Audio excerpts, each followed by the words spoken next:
सदनशीन तेलंगाना कानून साज कौंसिल जी सुखेंदर रेड्डी ने कहा है कि बाज अफराद बगैर किसी जिम्मेदारी के 17 सितंबर को यौम इंज़माम यौम नजात करार देते हुए लोगों के जज्बात से खिलवाड़ कर रहे हैं।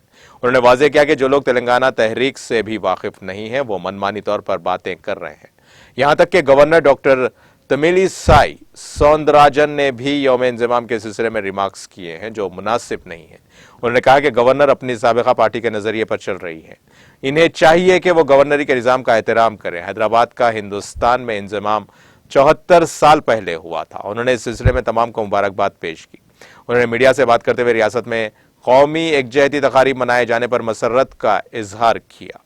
उन्होंने कहा कि 17 सितंबर को मरकजी हुकूमत की जानिब से परेड ग्राउंड सिकंदराबाद में तकारीब का एहतमाम मुनासिब नहीं है।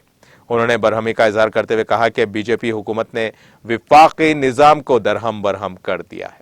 उन्होंने कहा कि मरकजी हुकूमत रियासतों के हुकूक छीन रही है और उनके लिए मसाइल पैदा कर रही है। वाज़ेह रहे कि 17 सितंबर 1948 को हैदराबाद रियासत हिंद यूनियन में जम हुई थी। बीजेपी ज़ेर क़यादत मरकजी हुकूमत 17 सितंबर को सरकारी तकरीब सिकंदराबाद के परेड ग्राउंड्स पर मना रही है।